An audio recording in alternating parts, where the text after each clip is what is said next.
Assalamualaikum warahmatullahi wabarakatuh. Halo, di sini saya akan menjelaskan tentang FGD. Apakah kalian tahu apa itu FGD? Jadi, FGD adalah singkatan dari Focus Group Discussion. Nah, Focus Group Discussion ini adalah metode pengumpulan data kualitatif yang melibatkan diskusi terfokus dari sekelompok orang untuk mengumpulkan pendapat, ide, dan tanggapan mereka terhadap suatu topik tertentu. Tujuan dari FGD tersebut adalah untuk mendapatkan berbagai pandangan dari berbagai individu dalam setting yang terstruktur. Komponen utama FGD. Terdapat 3 komponen FGD. Yang pertama moderator, yang kedua peserta, dan terakhir adalah panduan diskusi. Moderator adalah orang yang memandu jalannya diskusi hingga akhir, mengajukan pertanyaan, dan memastikan semua peserta berkontribusi dengan baik. Yang kedua peserta. Peserta adalah sekelompok orang dengan karakteristik atau pengalaman tertentu yang relevan dengan topik diskusi tersebut. Yang terakhir adalah panduan diskusi, yaitu daftar pertanyaan atau topik yang dirancang untuk memicu diskusi yang inovatif dan mendalam. Selanjutnya proses pelaksanaan FGD. Terdapat 3 proses pelaksanaan FGD. Yang pertama persiapan, yang kedua pelaksanaan, yang ketiga adalah penutup. Persiapan yaitu menentukan topik, memilih peserta, dan merancang panduan diskusi. Sedangkan pelaksanaan yaitu mengatur pertemuan, menjalankan diskusi sesuai panduan. Dan yang terakhir adalah penutup, yaitu merangkum diskusi, menutup sesi dengan memberikan kesempatan terakhir untuk peserta berbicara.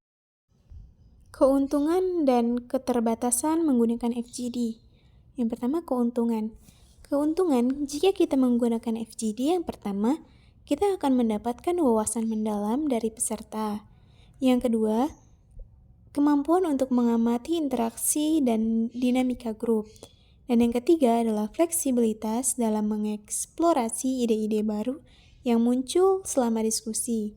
Sedangkan keterbatasan dalam menggunakan FGD adalah yang pertama, keterbatasan FGD kemungkinan dominasi oleh satu atau beberapa peserta.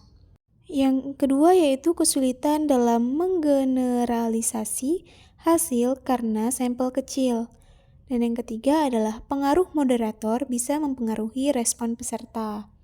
Nah, itulah keuntungan dan keterbatasan dalam menggunakan FGD. Nah, di sini juga saya akan memberikan tips menggunakan FGD. Yang pertama, memilih moderator yang kompeten dan netral atau independen. Yang kedua, menyiapkan panduan diskusi yang jelas dan terstruktur.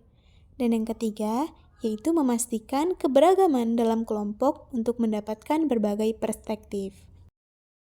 Jadi, dapat kita simpulkan bahwa FGD atau Focus Group Discussion adalah metode diskusi yang terfokus untuk mengumpulkan data kualitatif.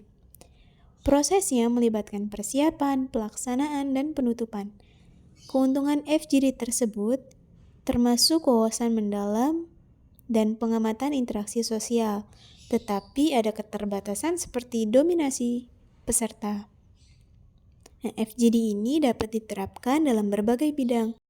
Untuk memastikan kesuksesan dalam focus group discussion, penting untuk memilih moderator yang kompeten dan merancang panduan diskusi yang jelas. Nah, itulah tadi penjelasan mengenai FGD atau Focus Group Discussion.